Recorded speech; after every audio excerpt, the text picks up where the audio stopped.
언젠가 나에게도 죽음이 올 때 내가 어떤 마음으로 그 죽음 앞에 서 있을까? 그러면 내가 어떻게 살아가야 될 것인가? 현대에 있어서의 가장 큰 문제는 죽음이 죽어버린 거다. 이 사람들이 생각하는 삶하고 죽음하고 경계를 한번 좀 볼 수 있는 공간인 것 같아요. Come here to spend their last days because they believe if they will die in the city, then they can achieve the moksha, which is salvation.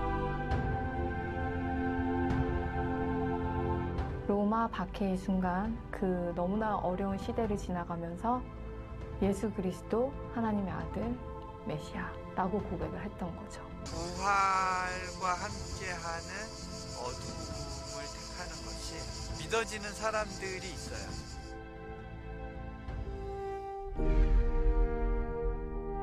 당시 제 상태는 허리, 가슴, 척추, 골반 쪽에 뼛속까지 암이 이미 퍼져 있었고 어떻게 나한테 이런 일이 있지? 나는 그러면 죽는 거야? 살고 싶지 않다. 전화가 와서 저한테 우리 교회 사람들이 나를 위해서 축복이 돼주고 있어. 기도를 시작해서 한 타이밍부터 제가 부작용이 없어진 거예요. 내가 아직 암에 걸린 게 문제가 아니라 내 영혼이 완전히 죽어 있었구나라는 걸 알게 됐거든요. 야, 내가 암에 안 걸렸으면 어쩔 뻔했어? 암은 이제 봤더니 선물이었어. 죽음은 희망이구나. 그럴 수 있다. 아플 수도 있고 가는 과정이 고통스러울 수도 있고 근데 고통 없는 부활은 존재하지 않는다는 것이죠. 상은 이게 부활의 증거인데 오늘날 우리 사회에서는 이 상흔을 가진 교회, 상흔을 가진 성직자, 또 상흔을 가진 신앙 하는 사람이 한 보기 드물다. 나에게도 이 상흔이 없다.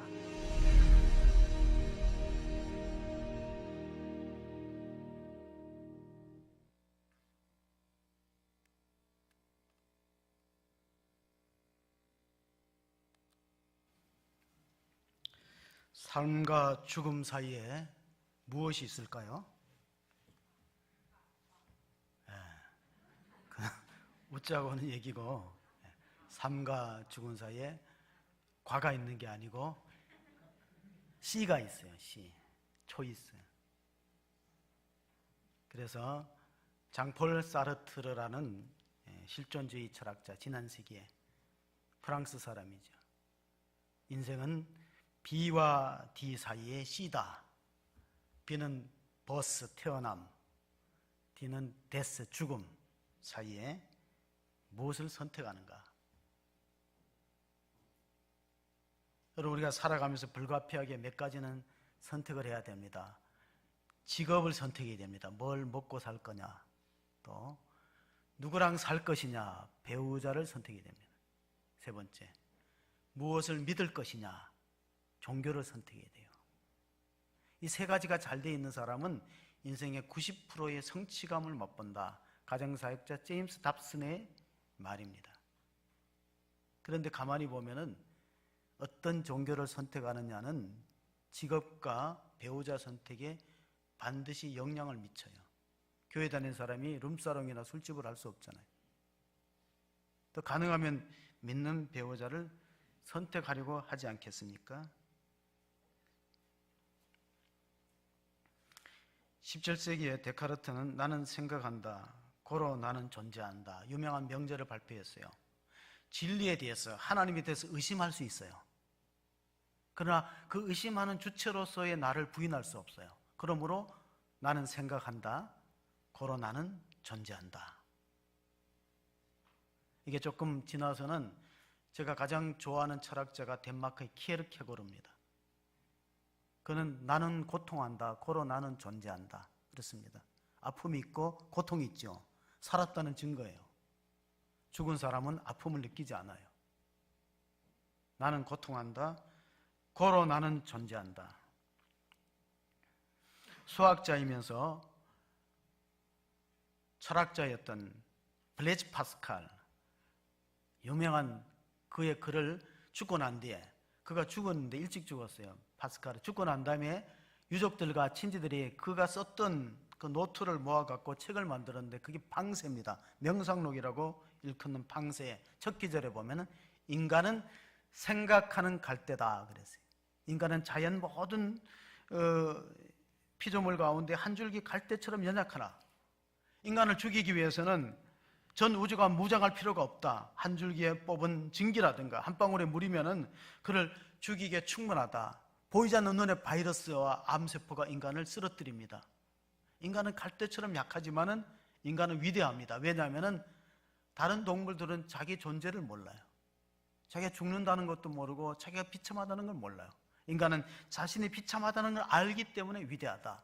생각하는 갈대다. 성경에도 갈대로 표현된 기절이 있는데 마태복음 12장 20절, 21절을 보면 상한 갈대를 꺾지 아니하며 꺼져가는 심지를 끄지 아니하기를 심판하여 이를 이길 때까지 하리니 또한 이방인들이 그의 이름을 바라리라 함을 이루려 하심이니라. 자, 예수님이 바리새인들과 논쟁을 했습니다.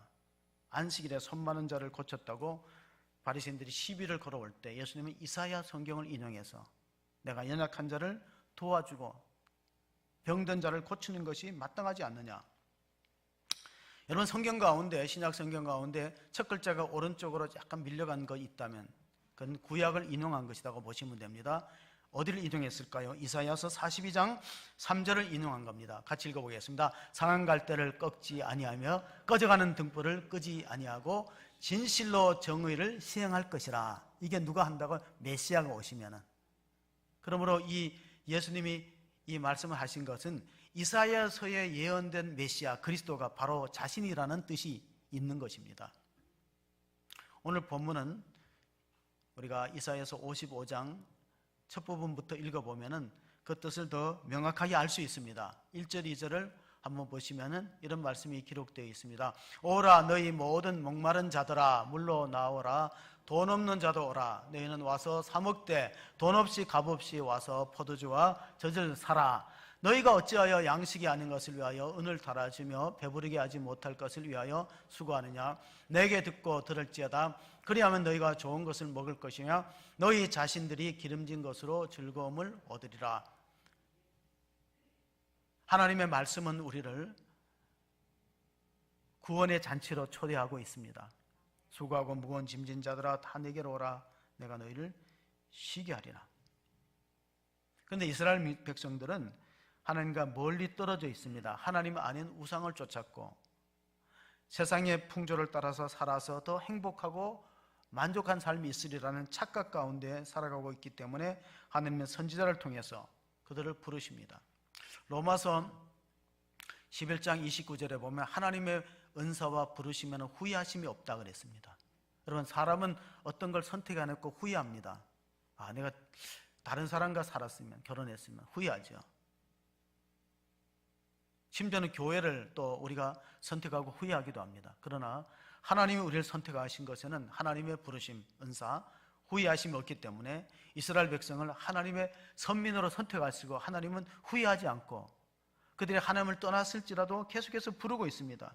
이렇게 또 3절에는 이렇게 부르고 있습니다. 너희는 귀를 기울이고 내게로 나와 들으라. 그러면 너희의 영혼이 살리라. 내가 너희를 위하여 영원한 언약을 맺으리니 곧 다윗에게 허락한 확실한 은혜라.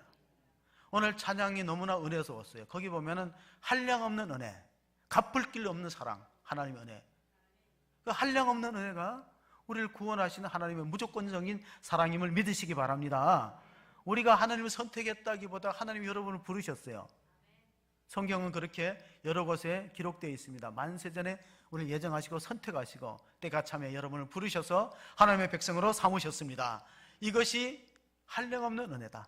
한없는 은혜, 확실한 은혜. 그러므로 이 코로나 시대에 특별히 우리 포스트 코로나 또는 포스트 모더니즘 시대에는 확실한 것을 인정하지 않는 그런 사조가 있어요. 진리를 다 상대화시켜 갖고 절대적인 것은 없다. 구원의 절대성도 인정하지 않고 성경의 절대성도 인정하지 않습니다. 그러므로 사람들이 많이 방황할 수밖에 없어요. 뭔가 절대적인 표준이 있어야 되는데 다 상대화시켜버렸어요. 심지어 종교마저도 다원주의가 있기 때문에 기독교만이 구원의 길이라고 말하면 독선이라고 비난받습니다. 불교에도 이슬람에도 심지어는 이슬람에도 구원이 있다. 이게 다원주의 사조입니다. 오늘 화면에, 여러분 영상 화면에 이어령 박사가 늦은 나이에 세례를 받고 예수를 믿었습니다. 누구 때문에? 딸 때문에. 이민아 변호사가 암투병 생활하고 또 시력을 잃어가는 가운데 하나님의 기적을 체험했습니다. 그분은 이렇게 말한 적이 있어요. 성경에는 많은 기적이 있다. 안진뱅이가 낫고 또 소경이 눈을 뜨고, 그러나 진짜 기적은 하나밖에 없다 그랬습니다. 그분이 그 영화의 제목처럼 진짜 기적은 하나밖에 없던 무엇일까요? 부활입니다. 왜냐하면 불치의 병에서 고침받아도 결국은 죽지 않습니까? 죽음을 이길 수 있는 거, 그것만이, 그 부활의 능력만이 참된 기적이다. 영화 자막의 마지막 자막을 읽어보신 분은 10월 뭐라고요? 네, 보세요. 어디서 하는지를 모르면 저한테 물어보시면 돼요. 그 영화를 보고 나면은요, 이런 생각이 문득 들어요. 돈이 없다, 힘들다, 사업도 어렵다, 그래도 병원에 입원 안 하고 걸어 다닐 수 있으면 엄청나게 감사하다는 걸 그 영화를 보면 느껴요. 더군다나 부활신앙이 있다면 그건 하나님의 엄청난 축복을 받은 것이다. 그 이혜령 박사가 이런 말을 했습니다. 사람들이 늦은 나이에 뭐 지성인이 세례를 받고 교회를 다니느냐, 그냥 집에서 성경이나 읽고 찬송을 부르면 되지. 그럴 때 그분이 이렇게 말했어요. 여러분, 배고프면 어딜 갑니까? 식당을 찾지 않습니까? 뭔가 궁금하고 알고 싶으면 도서관을 가지 않습니까? 또 심심해서 시간이 무료하면 영화를 보지 않겠습니까? 뭐 연극을 본다든가. 그리고 몸이 아프면 당연히 병원을 찾지 않겠습니까? 그런데 먹어도 배부르지 않고 마셔도 목마름이 해소되지 않고 뭔가 마음이 답답할 때는 어디를 가야 되냐면은 그 교회를 가야 된다는 겁니다. 그건 뭐냐면 그의 목마름은 영적인 목마름입니다. 파스칼이 한 말 가운데 하나님이 인간을 지으시고 인간의 마음에다가 빈 공간을 하나 만들어 놨는데 그거는 하나님이 들어와야 채워지는 공간이라고 했습니다. 다른 걸 다 가져도, 명예와 지식과 권력과 부를 다 가져도 하나님을 마음에 모시지 않으면 뭔가 부족하고 허전하도록 인간을 지으셨다는 것입니다. 성 어거스틴은 고백록 첫 구절에 하나님이 그리스도 안에서 우리를 창조하셨으므로 우리가 주님 안에 안식하기까지는 참 평안이 없다 그랬습니다. 여기저기 돌아다녀 봐도 참 평안을 못 느끼는 것이 인간의 피조물로서 우리의 한계라는 것입니다. 그래서 이 코로나로 인해서 우리가 못 모이는 그런 예배가 제한받고 못 모이는 것만 있는 것이 아니라 또 뭐가 있냐면 교회의 위상과 이미지가 많이 떨어졌어요. 그래서 제가 생각할 때 이 코로나는 우리로 하여금 확실한 믿음을 가져야 된다는 하나의 기회다. 이제는 형식적인 믿음 갖고는 이 세상을 이길 수가 없구나. 확실한 믿음. 전도도 이제는 불특정 다수보다가는 내하고 가까운 사람한테 삶으로, 말로도 전도하지만 삶으로 보여주면서 전도해야만 되는 시대가 되었구나. 그러면서 그 교회가 비난받을 때 그 이혜령 박사가 이런 말을 했습니다. 여러분, 식당 간다고 다 맛있는 음식이 나오나요? 영화 본다고 다 명화만 틀어주나요? 또 병원 간다고 모든 환자가 낫습니까? 그럼 저 병원에서 사람이 죽었다고 나는 다시는 저 병원을 찾지 않겠다는 것은 마치 뭐와 같으냐면 교회가 이미지가 추락되고 교회에 또 안 좋은 일들이 생기고 교회가 여론의 지탄을 받는다고 해서 내가 다시는 교회를 가지 않겠다는 것은 마치 뭐와 같으냐면 나는 병원에서 오진으로 사람이 죽었기 때문에 내가 아무리 몸이 아파도 절대 난 병원을 가지 않겠다는 것과 같아. 그렇게 그분은 말했습니다. 종교개혁자 마틴 루터가 1517년 10월 달에, 지금 이 달이 종교개혁의 달인데 왜 종교개혁을 했겠습니까? 교회가 부패했기 때문에 그렇습니다. 교회가 본질에서 벗어나고 잘못된 길을 중세교회가 걷기 때문에 종교개혁을 일으킨 것입니다. 여기서 우리가 생각해 봐야 됩니다. 마틴 루터는 교회가 부패됐다고 교회를 안 다닌 게 아니에요. 개혁하려고 몸부림을 쳤지. 그래서 그는 이렇게 말했습니다. 어린아이를 목욕을 대하여도 시키고 목욕물이 더러워지니까 목욕물을 버린다는데 어린아이까지 같이 버린 것이 교회일 수 있다. 그 어린아이가 예수 그리스도인데 교회가 조금 오염됐다고 우리에게 구원해 주러 오신 예수님마저 버려버리면 그 어머니는 참 손해를 보는 겁니다. 자기 자식을 씻었는데 그 어린아이를 씻고 목욕물이 더러워졌어요. 아이와랑 목욕물을 함께 갖다가 버리면은 누구 손해겠느냐. 그래서 예수님은 오늘 이사야서와 그 예수라는 말이 동일하게 구원이라는 뜻을 갖고 있어요. 마태복음 1장 21절에 아들을 낳으리니 그 이름을 예수라라. 그가 자기 백성을 저들의 죄에서 구원할 자임이라. 이 예수라는 언하고 구약 성경 이사야의 언이 똑같아요. 이사야는 하나님은 나의 구원이시라는 뜻입니다. 이사야의 뜻이 하나님은 나의 구원이시다. 그리고 예수도 백성을 죄에서 구원할 자라. 똑같은 말씀입니다. 오늘 본문에 시작되는 6절 7절을 한번 읽어보겠습니다. 너희는 여호와를 만날 만한 때에 찾으라. 가까이 계실 때에 그를 부르라. 악인은 그의 길을 불의한 자는 그의 생각을 버리고 여호와께로 돌아오라. 그리하면 그가 공의를 여기시리라. 우리 하나님께로 돌아오라. 그가 너그럽게 용서하시리라. 예언자들의 모든 메시지의 공통점은 하나님께로 돌아오라는 메시지입니다. 이사야도 그렇고 예레미야 선지자도 그렇습니다. 너희들이 가는 길이 하나님과 멀어지는 길이다. 가까이 와서 나를 만나달라. 그 파스칼이 한 세 종류의 인간이 있어요. 사람은 세 종류가 있는데 하나님을 찾는 사람은 지혜롭다. 그리고 하나님 만난 사람은 행복하다.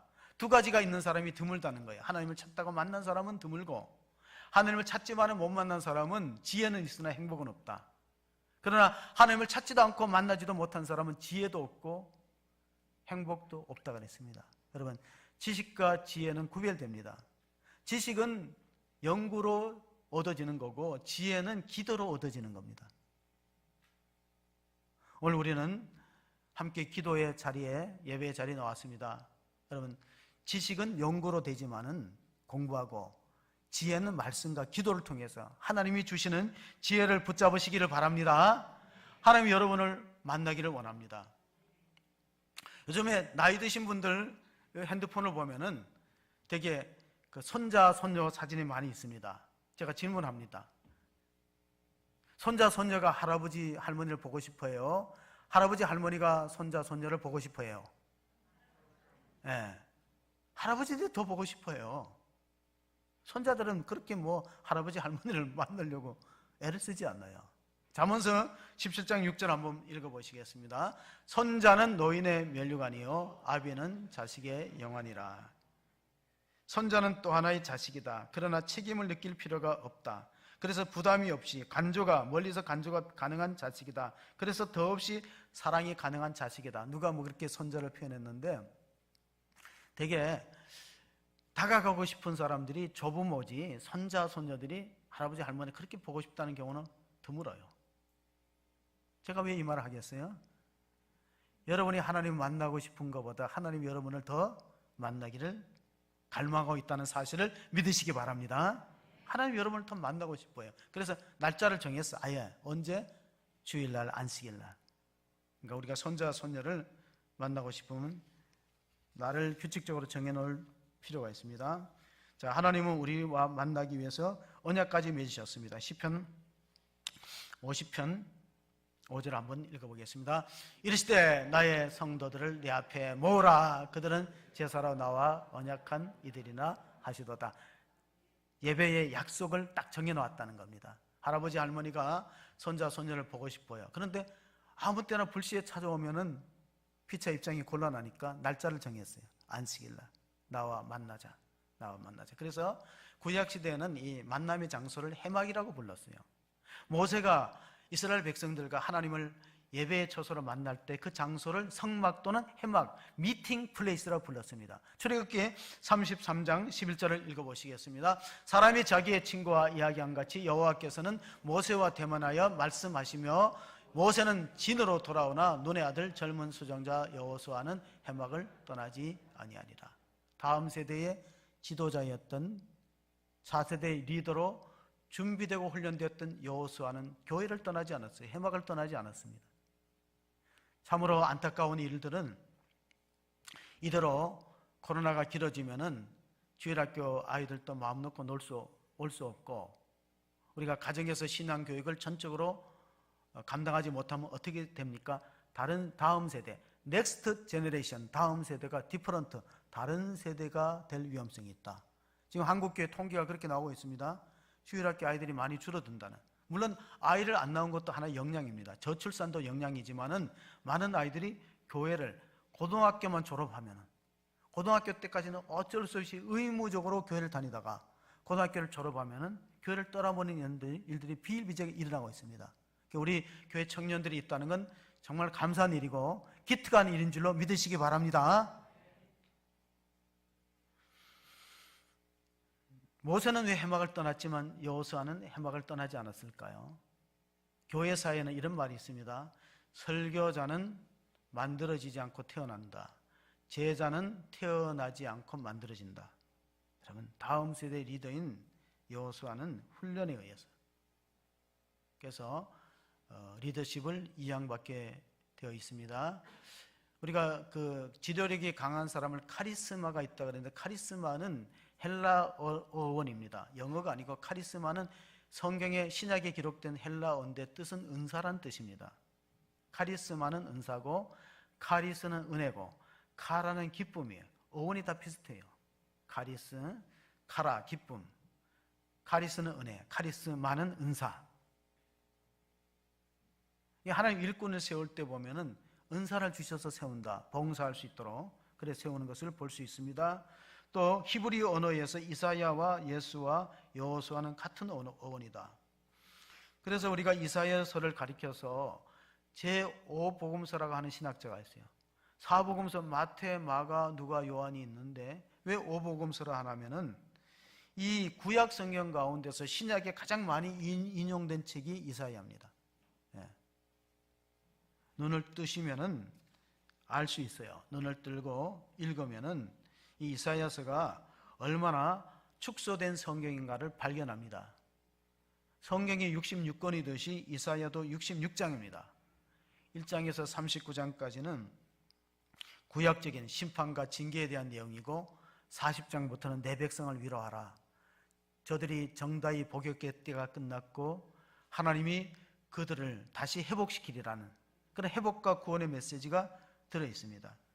이사야서 1장 18절에 보면 우리가 서로 변론하자. 너희 죄가 주홍 같을지라도 눈과 같이 희어질 것이고 너희 죄가 진홍 같을지라도 양털같이 희어지리라. 하나님이 이스라엘 백성을 죄사함의 은총을 주시고 다시 부르셔서 하나님의 구원의 역사를 이어간다는 약속이 이사야서입니다. 이제 이사야서에서 중요한 내용 가운데 하나가 뭐냐면은 남은 자의 신앙입니다. 남은 자.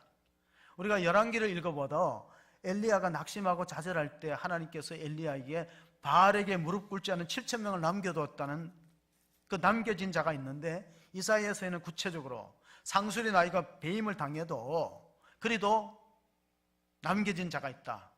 남겨진 자가 구원의 역사를 이스라엘의 민족의 명맥을 이어갈 것이다. 한국교회가 힘들고 어려워요. 그러나 반드시 남은 자를 통해서 하나님의 일들을 진행시켜 나갈 것을 우리가 믿으시기 바랍니다. 하나님에 대해서 오해를 갖고 있었어요. 이사야서 53장 4절 5절 보면 메시아의 예언인데 그것은 바로 이스라엘 민족들이 왜 메시아를 십자가에 못 박았느냐 오해입니다. 잘못 생각한 겁니다. 같이 봅니다. 그는 실로 우리의 질고를 지고 우리의 슬픔을 당하였거늘 우리는 생각하기를 그는 징벌을 받아 하나님께 맞으며 고난을 당한다 하였노라. 그가 찔림은 우리의 허물 때문이며 그가 상함은 우리의 죄악 때문이라. 그가 징계를 받음으로 우리는 평화를 누리고 그가 찌게 맞음으로 우리는 나음을 받았도다. 여러분, 우리는 생각하기를 53장 4절에 우리는 생각하기를 이게 문제예요. 자기 생각이 신앙의 결정적인 함정입니다. 잊지 마세요. 우리는 생각하기를. 그 무슨 뜻이에요? 이스라엘 민족들은 이렇게 생각했어요. 메시아는 이런 고난을 당하면 안 된다. 우리는 생각하기를 메시아가 고난을 당한 것은 자기 죄 때문에 고난당한다고 오해한 것이죠. 그러나 알고 보니까 5절에 보니까 우리 죄 때문에 당한 거예요. 예수님 우리 죄 때문에 십자가에 죽으시고 피 흘린 건데 이거를 깨닫는 사람은 복 있는 사람인데 그걸 깨닫는 것을 구원의 출발이라고 합니다. 여러분, 모든 행동의 출발은 생각에서부터 비롯됩니다. 사고 방식을 바꾸지 않고 행동 양식을 바꿀 수가 없어요. 아무리 개혁을 외치고 뭐 변화를 주장해도 사람의 생각이 안 바뀌면, 사고방식이 안 바뀌면 행동 양식을 바꿀 수가 없어요. 근데 잘못 생각한 거예요. 바르게 생각하는 사람은 이렇게 생각합니다. 예수님의 십자가는 나의 죄 때문에 죽으셨고, 그 사람을 우리가 은혜 받은 사람이라고 불러요. 여러분, 생각이 바뀌는 게 참 쉽지 않습니다. 사상이 바뀌는 게 어려워요. 그런데 구원이라는 것은 마치 천동설이 지동설로 바뀌는 것만큼 급격한 혁명적 변화가 구원의 출발이에요. 생각해 보세요. 예수님 본 적도 없어요. 시간과 공간도 2000년 떨어졌어요. 근데 그분이 십자가 죽으신 거 나하고 뭔 관계가 있어요? 그게 믿어지는 것이 하나님의 은혜인 거예요. 그게 믿어져요. 예수님 나를 위해서 십자가, 눈물이 막 나는 거예요. 성경 읽다 보면 눈물이 나고, 나 같은 죄인, 이 벌레만도 못한 나를 위해서 거룩하시고 흠없고 죄 없는 하나님의 아들이 십자가에 못 박혔다. 이런 걸 가리켜서 발상의 전환이라고 그래요. 패러다임 시프트, 조금 유식한 말로는 패러다임 시프트, 코페르니쿠스적인 대전환이다. 여러분의 생각이 자기 생각에 몰입하지 말고 성경적 사고를 하는 축복이 있기를 바랍니다. 성경적 사고, 믿음의 사고를 할 때 그 사람이 복 받은 거예요. 자기 생각이 함정이라니까요.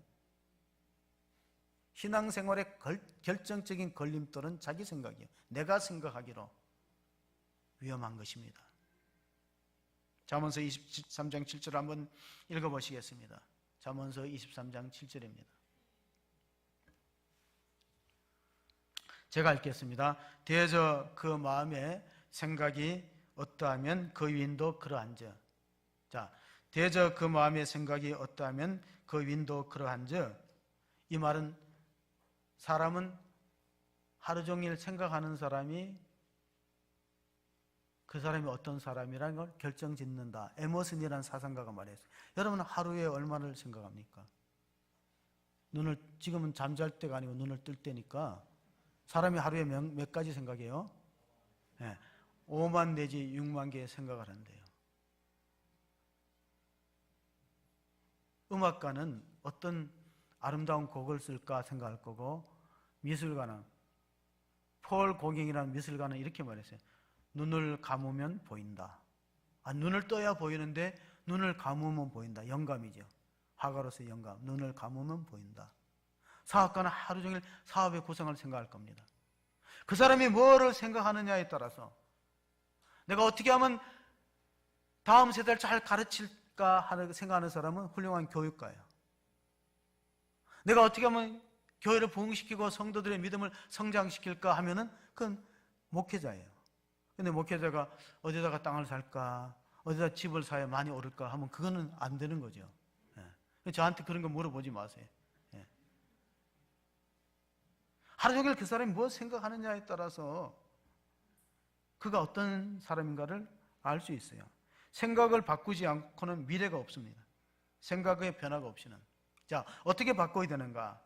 자, 이사야서 55장 8절 9절 한번 읽어보겠습니다. 이는 내 생각이 너희 생각과 다르며 내 길은 너희의 길과 다름이니라. 여호와의 말씀이니라. 이는 하늘이 땅에서 높음 같이 내 길은 너희의 길보다 높으며 내 생각은 너희의 생각보다 높음이니라. 그러니까 복 있는 사람은 하나님의 생각에 근접해서 살아가는 사람이 복 있는 사람이고, 복이 없는 사람의 특징이 뭐냐? 자기 생각을 고집하다가 안 되는 거예요. 사업이 막다른 골목에 막히는 거예요. 지금은 은퇴하는 나이가 늦어집니다. 왜냐하면 100세 시대가 되기 때문에 1950년대에는 65세면 다 은퇴했어요. 직업군인으로 은퇴한 미국의 켄터키주 한 노인이 자기가 조금 남은 퇴직금 가지고 뭐 할까 생각해 보니까 할 수 있는 게 아무것도 없는데 요리의 기술이 있어요. 그래서 자기가 자기 재능을 살려갖고 사업을 구성해서 요리, 특별히 치킨에 대한 레시피를 만들어갖고 흰색 정장을 입고 음식점마다 찾아갔어요. 내 레시피를 보고 사달라고. 근데 천군데를 가도 아무도 그 65세 넘은 노인의 레시피에 관심 없어요. 다 거절을 당했어요. 1008번째. 포기할까 하다가 1009번째 갔더니 그 사업장에서 관심을 가져서 당신의 레시피, 그가 양념통을 차에다 싣고 레시피를 가지고 닭 요리를 하는 것을 관심을 보이는 사람이 있어서 거기서부터 시작된 것이 KFC입니다. 켄터키 프라이드 치킨 아시죠? 예. 그게 10년 만에 대리점이 그 프랜차이즈가 엄청나게 늘었습니다. 이분이 만약에 중간에 포기했으면 어떻게 될까요? 마틴 루터가 종교개혁자가 이렇게 말했습니다. 실패가 끝이 아니라 포기가 끝이다. 실패가 끝이 아니에요. 포기하는 게 끝이에요. 루터가 종교개혁할 때 얼마나 많은 박해가 있었습니까? 가톨릭에서 계속해서 죽이겠다고 위협합니다. 너의 주장을 철회 안 하면은. 그러나 내가 주장하는 것은 내 생각이 아니고 하나님의 말씀이다.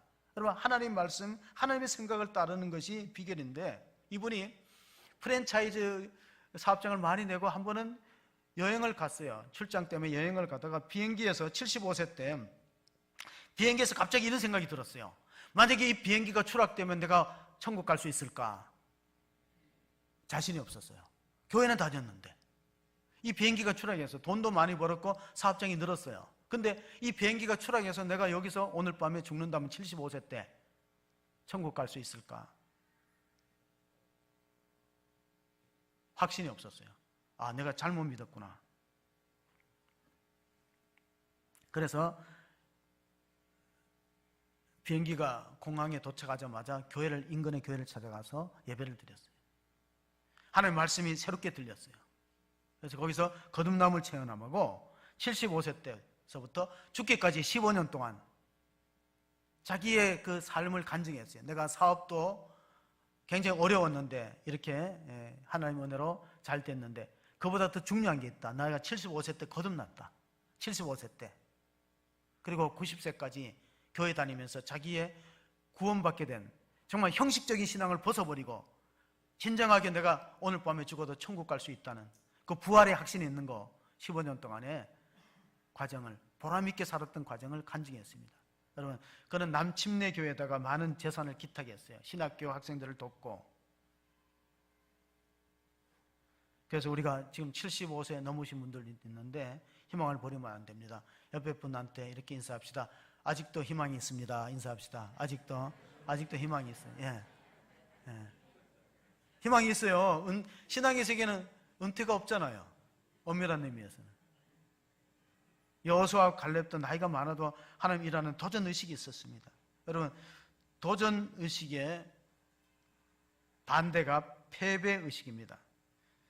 우리가 지난번에 독후감을 모집했던 안호성 목사님이 쓴 책 가운데 내 뜻대로 안 되는 것도 신나는 일이다, 그런 말이 있어요. 내 뜻대로, 내 생각대로 안 되는 게 너무나 많이 있습니다.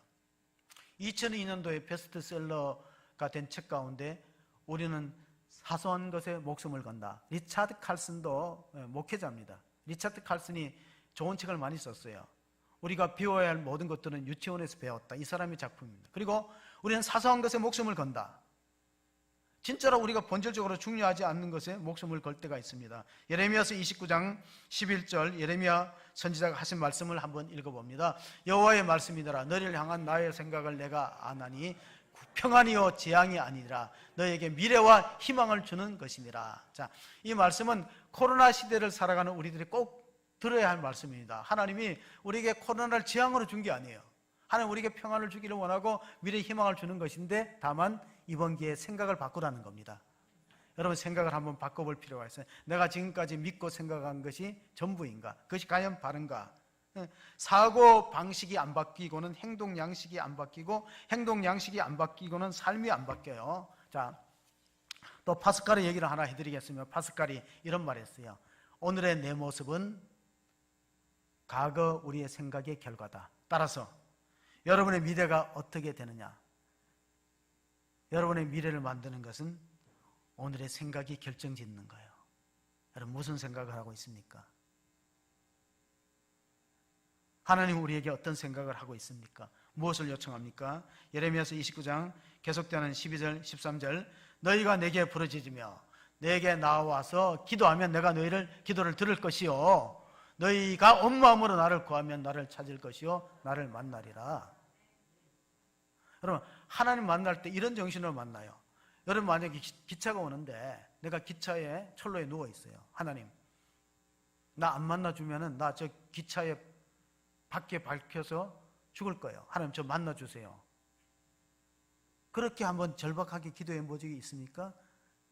인도의 썬다싱이라는 복음전도자가 그렇게 기도했어요. 청년 때. 힌두 교인이잖아요.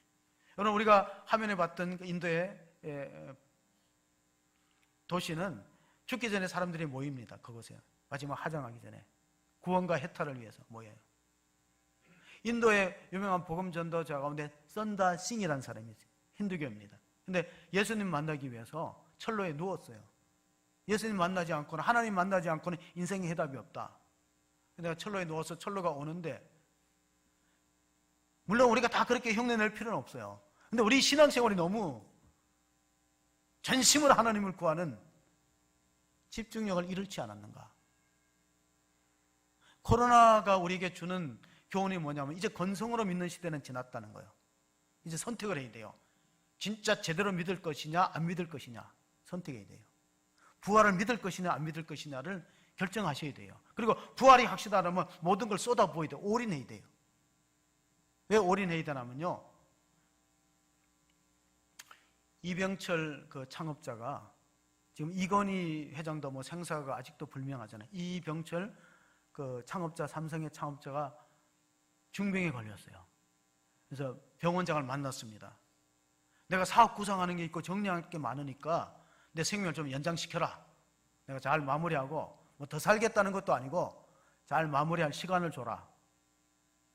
그렇게 해서 내 생명을 연장해 주면은 6개월이든 1년이든 연장하면 병원을 지어주겠다 했는데 의사가 그거 할 수 있어요, 없어요? 못해요. 6개월, 1년의 생명도 사람의 손으로 안 되는데 영원한 생명, 부활의 약속이 있다면은 무엇을 아끼랴? 그러니까 이 코로나 시대에는 결단이 필요해요. 제대로 믿고 정말 올인할 거냐? 아니면은 아예 포기해버리고 안 믿을 거냐?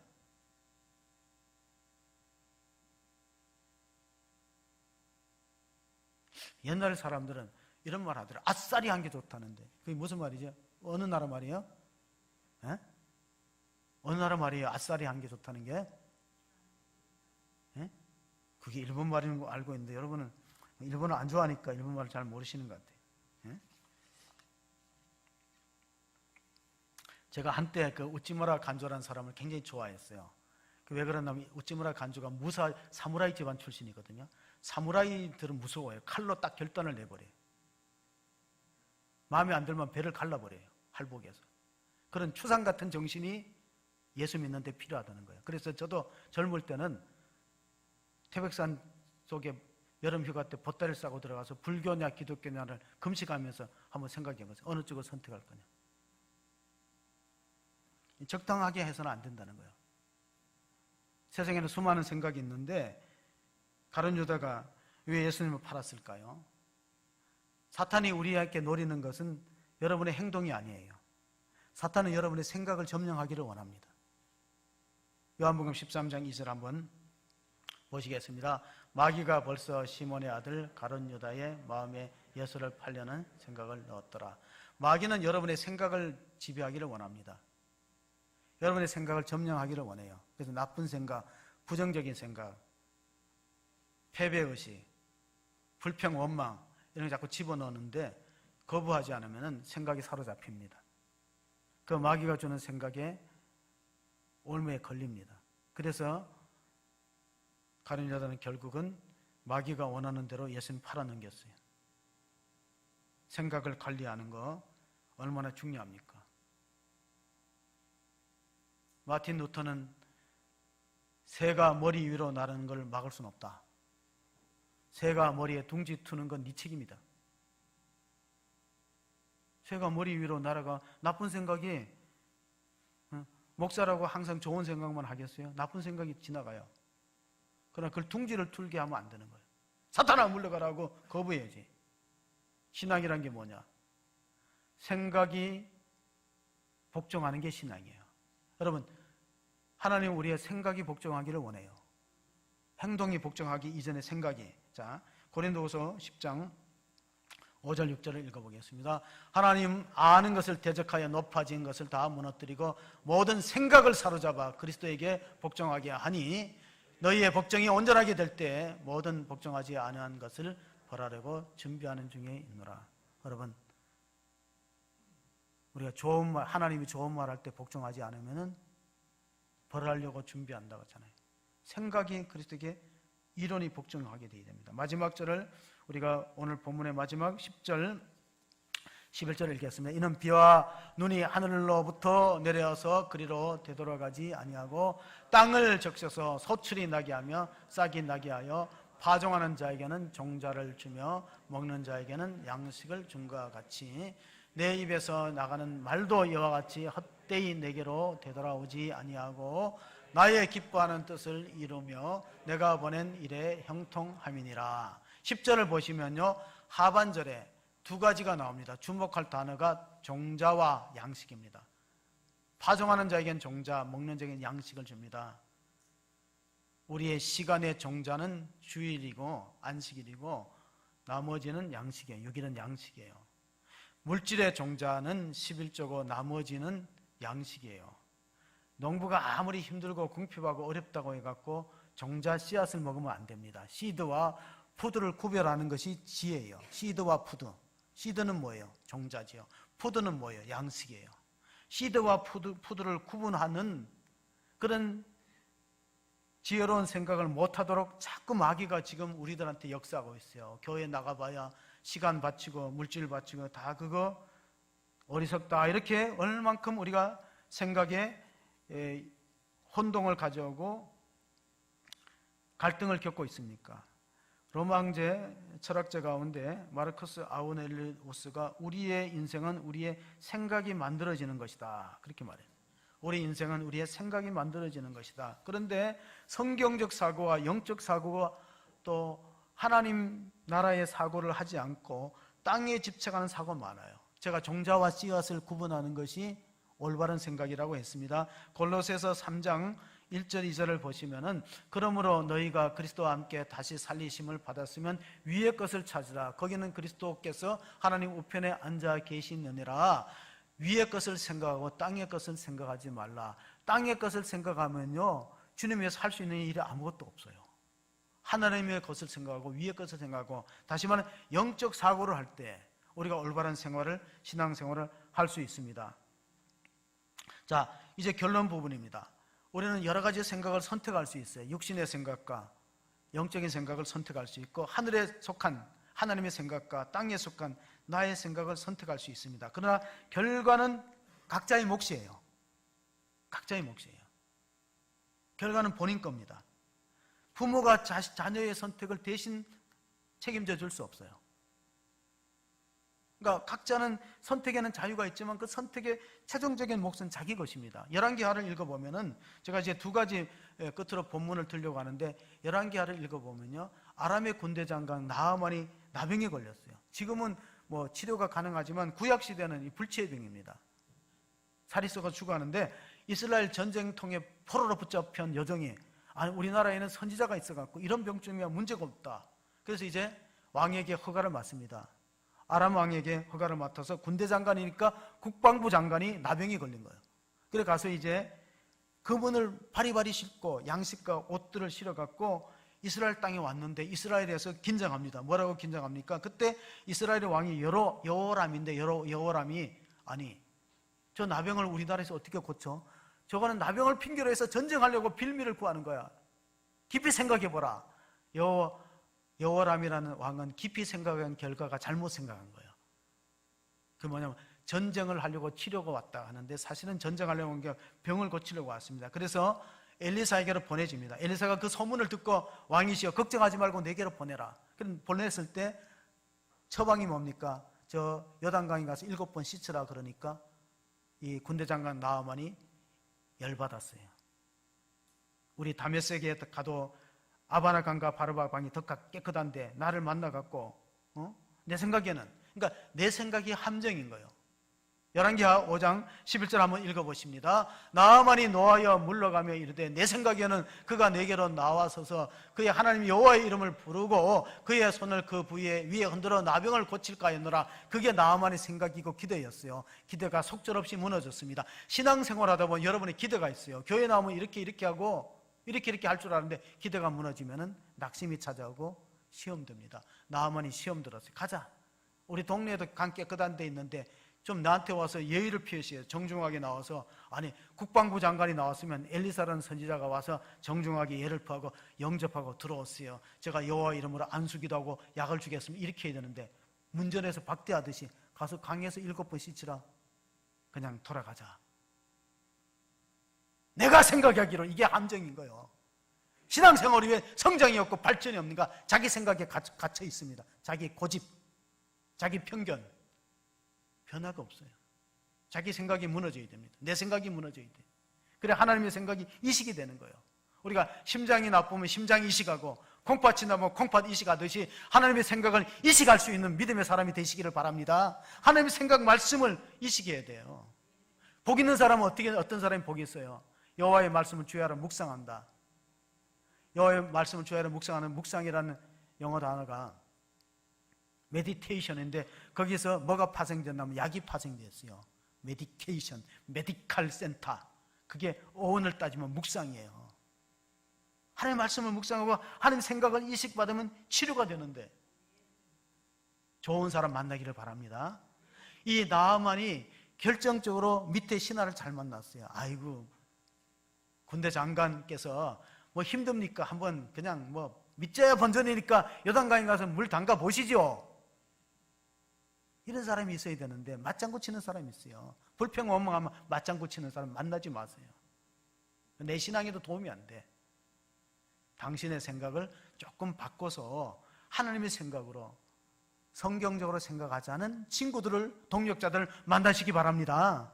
그러면 나도 살고 상대방도 사는 거예요. 하나님의 생각, 우리를 향하신 하나님의 생각은 재앙이 아니라 평안이고 희망을 주는 생각에 우리 모두가 하나님의 생각에 우리의 생각을 내려놓고 주의 뜻에 합당한 순종의 열매를 거두시는 복된 삶을 살아가는 우리 모든 우리 호중한교회 성도들이 다 되시기를 주의 이름으로 축복합니다. 아멘. 하나님 아버지 감사합니다. 우리 이 시대는 절대적인 선을 인정하지 않는 혼돈의 시대가 되었습니다. 많은 사람들이 사사기 시대처럼 그 시대는 왕이 없으므로 자기의 소견대로 옳은 대로 살았습니다. 이제 우리의 생각을 겸손하게 내려놓기를 원합니다. 아무리 찬송을 불러도 끝이 없고 기도를 해도 답답할 때 하나님의 말씀에 귀를 기울이고 내게 나와서 들으라 그리하면 너희 영혼이 살리라는 주의 음성을 듣는 성도가 되기를 원합니다.